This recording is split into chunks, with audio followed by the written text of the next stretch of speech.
가정에서 함께하는 새벽 예배, 오늘 5월 11일 토요일입니다. 오늘도 말씀과 기도로 주님 앞에 서기를 바랍니다. 같이 찬송 한번 하시고 그리고 제가 기도하도록 하겠습니다.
참 좋으신 하나님 아버지, 오늘도 신실하게 저희를 주님 앞으로 인도해 주심을 감사드립니다. 하나님 말씀과 또 주님과 하는 이 교제의 시간이 진정으로 저희 마음과 삶을 풍성하게 하는 시간 되게 하여 주시옵소서. 이 모든 말씀 예수님의 이름으로 기도드립니다. 아멘. 네, 호세아서 계속해서 보고 있습니다. 호세아 11장 1절부터 11절 말씀 오늘 한 절씩 보도록 하겠습니다. 호세아 11장 1절부터 11절 우리 한 절씩 보겠습니다. 1절 제가 읽겠습니다. 이스라엘이 어렸을 때 내가 사랑하여 내 아들을 애굽에서 불러냈거늘 선지자들이 그들을 부를수록 그들은 점점 멀리하고 바알들에게 제사하며 아로새긴 우상 앞에서 분향하였느니라. 그러나 내가 에브라임에게 걸음을 가르치고 내 팔로 안았음에도 내가 그들을 고치는 줄을 그들은 알지 못하였도다. 내가 사람의 줄, 곧 사랑의 줄로 그들을 이끌었고 그들에게 대하여 그 목에서 멍에를 벗기는 자 같이 되었으며 그들 앞에 먹을 것을 두었노라. 그들은 애굽 땅으로 되돌아가지 못하겠거늘 내가 돌아오기를 싫어하니 아수르 사람이 그 임금이 될 것이라. 칼이 그들의 성읍들을 치며 빗장을 깨트려 없이 하리니 이는 그들의 계책으로 말미암음이니라. 내 백성이 끝끝내 내게서 물러가나니 비록 그들을 불러 위에 계신 이에게로 돌아오라 할지라도 일어나는 자가 하나도 없도다. 에브라임이여 내가 어찌 너를 놓겠느냐? 이스라엘이여 내가 어찌 너를 버리겠느냐? 내가 어찌 너를 아드마같이 놓겠느냐? 어찌 너를 스보임같이 두겠느냐? 내 마음이 내 속에서 돌이키어 나의 긍휼이 온전히 불붙듯 하도다. 내가 나의 맹렬한 진노를 나타내지 아니하며 내가 다시는 에브라임을 멸하지 아니하리니 이는 내가 하나님이요 사람이 아님이라. 내 가운데 있는 거룩한 이니 진노함으로 내게 임하지 아니하리라. 그들은 사자처럼 소리를 내시는 여호와를 따를 것이라.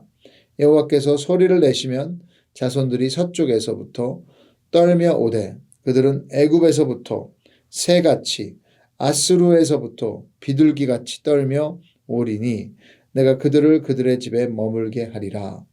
나 여호와의 말이니라. 하나님의 말씀입니다. 아멘. 신약에서 하나님의 사랑을 가장 잘 나타내며 저에게 감동을 주는 장을 뽑으라고 한다면 저는 로마서 8장을 뽑겠습니다. 이 세상의 어느 것도 우리를 하나님의 사랑에서 끊을 수 없다고 선포하니까요. 제 마음이 힘들 때마다 로마서 8장에 제 이름을 집어넣어 읽으면서 저를 향한 하나님의 사랑을 다시 한번 확인하고 위로받고 믿음을 회복하는 귀한 장입니다. 구약에서 하나님의 사랑의 위대함을 보여주는 장을 뽑으라고 물어보시면 저는 주저앉고 오늘 본문 호세아 11장을 뽑을 것 같습니다. 호세아 전체에서 가장 마음에 와닿는 장이고요. 어떤 학자들은 이 장이 어쩌면 성경에서 가장 과감하게 하나님의 사랑을 나타내고 있다고 말하기도 합니다. 그래서 혹시 교회를 다니며 하나님을 잘 믿으려고 하는데 죄를 짓게 되고 죄책감으로 시달리는 분들에게 이 호세아 11장을 권하고 싶습니다. 또 하나님을 믿는다고 하지만 반대 방향으로 가고 있는 분들에게 이 장을 드립니다. 아니면 반항하여 하나님을 멀리 떠난 사람을 위해 기도하며 기다리시는 분들이 있다면, 아니면 하나님께 실망하며 마음이 차가워진 분들에게도 오늘 호세아 11장에 하나님의 메시지가 분명히 있는 줄 믿습니다. 어떤 상황이든지 하나님의 사랑을 더 알기 원하신다면 이 호세아 11장이 여러분에게 큰 은혜가 될 줄 믿습니다. 호세아의 이 큰 프레임, 그림은 음란하고 방탕한 아내를 끝까지 사랑하는 남편의 이야기입니다.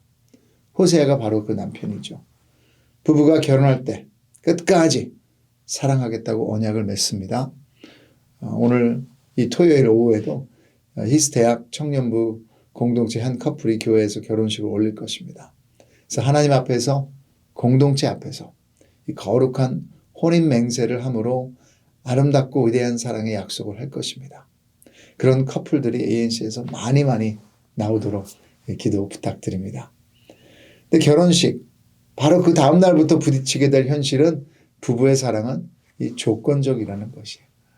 우리 주위에도 그런 인간적인 사랑 때문에 아파하는 부부들이 있죠.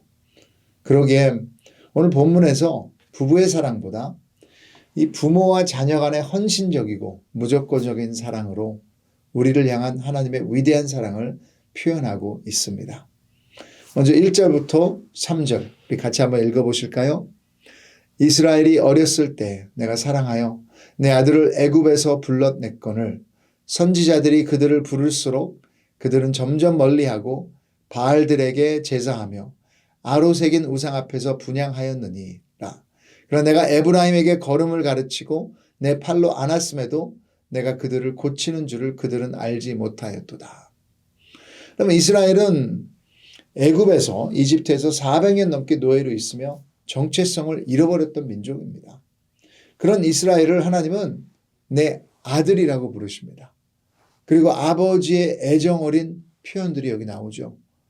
내가 사랑하여 내 아들을 불렀고 입양을 했다는 것이죠. 걸음마를 가르치고 내 팔로 안았고 그리고 그 이유는 그들을 고치기 위함이라고 하십니다. 치유와 회복입니다. 이것이 복음의 목표입니다. 구원, 그럼 구원이 뭐냐? 치유와 회복이에요. 크리스천이 된다는 것은 천국 가는 티켓을 받았으니 이제 내가 착한 사람이 되라고 명령하시는 삶이 아니라 자녀가 아프면 부모는 어떻게 합니까?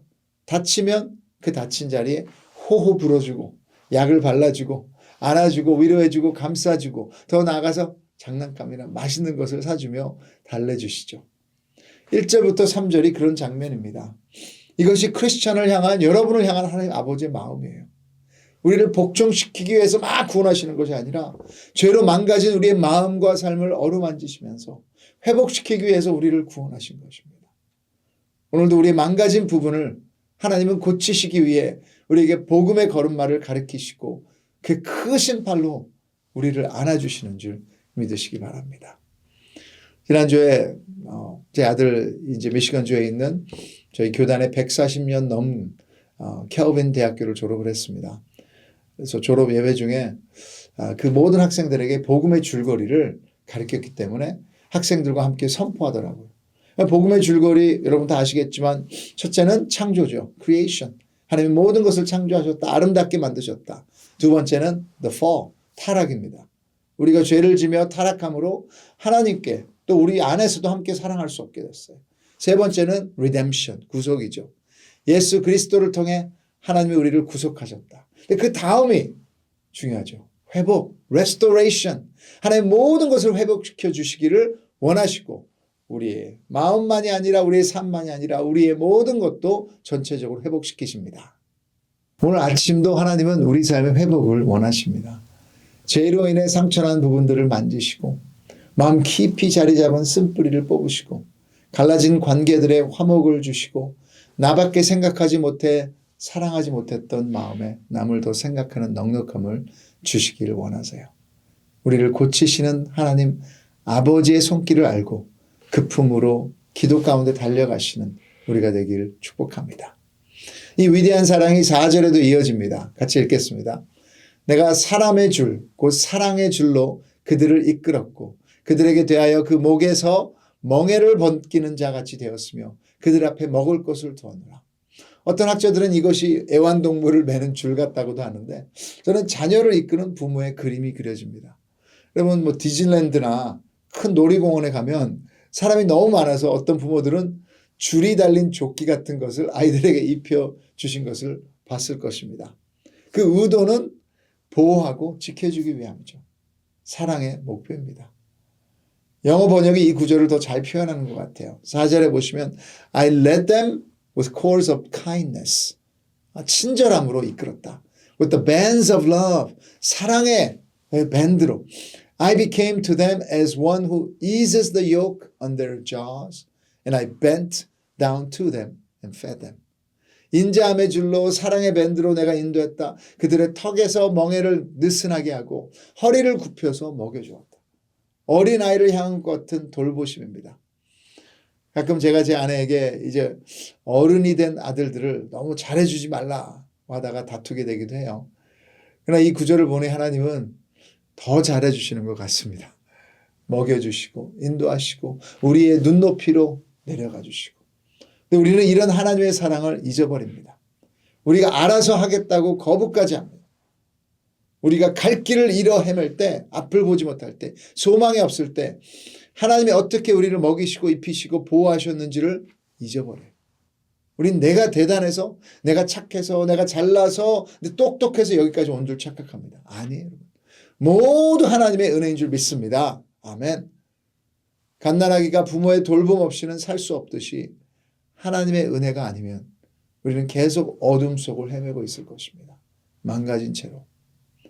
혹시 오늘 이 하나님의 은혜를 잊고 살아온 부분이 있다면 회개하고 구원의 감격을 다시 회복시켜 달라고 우리 죄의 문제를 해결시켜 준 복음을 기억하게 해달라고 간구하는 시간 되길 바랍니다. 오늘 본문에서 계속해서 하나님의 사랑이 나오는데 문제가 있습니다. 무엇입니까? 2절을 같이 읽겠습니다. 2절 시작. 선지자들이 그들을 부를수록 그들은 점점 멀리하고 바알들에게 제사하며 아로새긴 우상 앞에서 분향하였느니라. 그래서 그들은 애굽에서 노예로 살았다가 하나님의 부르심을 받고 자유를 얻은 하나님의 아들들입니다. 그런 위대한 사랑을 받고도 하나님을 점점 멀리했다고 합니다. 선지자들을 통해서 얘기하셨죠. 또 하나님께서 직접 개입하셔서 기적을 행하시며 그들에게 말씀하셨는데 오히려 우상들을 경배했다고 합니다. 이것은 이스라엘 백성들만의 이야기가 아니죠. 오늘도 하나님의 아들로 딸로 입양받은 우리들 중에 하나님을 점점 멀리하는 사람들이 있는 것을 봅니다. 이런저런 이유로 교회를 떠나 하나님 아버지를 따르지 않고 우상들을 따라 사는 하나님의 자녀들이 있어요. 아니면 교회는 다니면서도 삶의 우선순위는 여전히 우상들을 사랑하는 데 있는 것이 우리들의 모습입니다. 거기에 대한 결과를 5절에 말씀하시죠. 그들은 애굽 땅으로 되돌아가지 못하겠거늘 내게 돌아오기를 싫어하니 아스루 사람이 그 임금이 될 것이라. 아니 노예에서 자녀로 만들어 놨는데 결국 또다시 아스루 왕의 노예의 삶으로 돌아간다는 것입니다. 애굽의 노예가 아니라 이제 아스루 사람의 노예. 6절도 칼이 그들의 성읍들을 치며 빗장을 깨트려 없이 하리니 이는 그들의 계책으로 말미암음이니라. 그들이 아무리 계획을 세워도 그들은 그 계책으로 무너진다는 것입니다. 어떤 노력을 해도 패배하는 삶. 결과는 7절에 내 백성이 끝끝내 내게서 물러가나니 비록 그들을 불러 위에 계신 이에게로 돌아오라 할지라도 일어나는 자가 하나도 없도다. 결국은 하나님을 배신을 때리는 것이죠. 돌아오라고 했는데 그 모든 경고를 어기고 멸망의 길로 스스로 들어서는 것. 이것은 운명이 아니라 분명한 불순종입니다. 문제는 하나님이 아니라 우리입니다. 여러분이 하나님이라면 이제 그런 사람들에게 어떻게 하시겠어요? 여기서 이제는 나도 할 만큼 했다. 포기하실 만도 한데 그 위대한 사랑이 8절 9절에 계속됩니다. 같이 8절 9절 읽겠습니다. 에브라임이여 내가 어찌 너를 놓겠느냐. 이스라엘이여 내가 어찌 너를 버리겠느냐. 내가 어찌 너를 아드마같이 놓겠느냐. 어찌 너를 스보임같이 두겠느냐. 내 마음이 내 속에서 돌이켜 나의 긍휼이 온전히 불붙듯 하도다. 내가 나의 맹렬한 진노를 나타내지 아니하며 내가 다시는 에브라임을 멸하지 아니하리니 이는 내가 하나님이요 사람이 아님이라. 너희 가운데 있는 거룩한 이니 진노함으로 너에게 임하지 아니하리라. 아니 왜 이렇게 하신다고요? 인간이 아니고 하나님이시기에. 인간의 사랑은 조건적이죠. 인간의 사랑은 실망시킵니다. 최근에 눈물의 영이라는 드라마를 보고 거기서 나오는 이 남자 주인공이 너무너무 멋있었어요. 그래서 제가 이 자존심이 상하더라고요. 이 크리스찬 드라마도 아닌데. 그래서 아내에게 이 크리스찬 자존심을 걸고 당신에게 더 잘하겠어. 장담했다가 하루도 못 갔습니다. 우리 실망시키죠. 인간들은 상처 줍니다. 이 부모도 상처가 있는 죄인이기에 자녀들에게 상처를 줄 수밖에 없어요. Hurt people, hurt people. 아픈 사람은 아픔을 줄 수밖에 없어요. 하지만 하나님의 사랑은 다른 줄 믿습니다. 무조건적이고 완벽하시고 완전합니다. 죄인인 우리를 살리기 위해서 자신의 아들 예수님을 십자가에 내어주신 사랑입니다. 오늘 호세아에서 하신 하나님의 사랑 선포는 그냥 말이 아니라 십자가에서 완벽히 이루신 줄 믿습니다. 하나님이신 예수님이 이 땅으로 우리 수준으로 오셔서 우리를 고쳐주셨어요. 우리 자녀의 정체성을 주셨어요. 이제는 더 이상 피해자가 아닙니다. 왕의 자녀입니다. 오늘 이 사랑이 우리 모두를 부르고 있습니다. 11절에 그들은 애굽에서부터 새같이 아스루에서부터 비둘기같이 떨며 오리니 내가 그들을 그들의 집에 머물게 하리라. 나 여호와의 말이니라. 우리가 집에 돌아올 때까지 우리 아버지는 포기하지 않으신다. 하나님의 사랑은 잠깐 있다가 사라지지 않아요. 마지막까지 회복을 이루신다. 시편 23편 6절에 내 평생의 선하심과 인자하심이 반드시 나를 따르리니 내가 여호와의 집에 영원히 살리로다. 한번 하나님께 붙잡힌 삶은 절대로 하나님께서 포기하지 않으시는 줄 분명히 믿으시기 바랍니다. 이 사랑이 우리를 붙들고 있습니다. 오늘도 이 아버지의 끈질긴 사랑을 다시 기억하세요. 잊어버렸다면 다시 기억하시고 그 사랑 때문에 감사하시고 위로를 받으시고 그 사랑 안에 감격받으면서 이제는 믿음의 도전을 행하시는 우리들의 삶이 되기를 주님의 이름으로 축복합니다. 같이 기도 한번 하겠습니다. 하나님 아버지, 하나님이 사람이 아니시고 하나님이시니 오늘도 우리를 무조건적으로 사랑해 주시고 주님께 돌아오면 살아날 줄 믿습니다. 고침을 받을 줄 믿습니다. 회복을 얻을 줄 믿습니다. 오늘도 이 위대한 창세기부터 요한계시록까지 있는 이 하나님의 사랑이 우리를 감싸고 있는 줄 믿습니다. 예수 그리스도가 자기의 목숨을 내어주셨기에 이제는 성전의 휘장이 다 갈라졌는데 언제 어디서든 이 사랑 앞에 나아가서 그 사랑을 붙들며 사랑 안에 거하며 사랑을 맛보며 사랑으로 충만해지는 우리들의 삶이 될 수 있도록 도와주시옵소서. 오늘도 우리 가운데 임재해 주심을 감사드리고 진정으로 주님의 영광만이 우리 삶을 다스릴 수 있도록 주님의 사랑만이 우리 가운데 거할 수 있도록 도와주시옵소서. 예수님의 이름으로 기도드립니다. 아멘. 네, 오늘 하루도 주님 앞에서 사시고 내일 또 예배 시간에 뵙겠습니다. 각자의 기도의 시간으로 들어가겠습니다.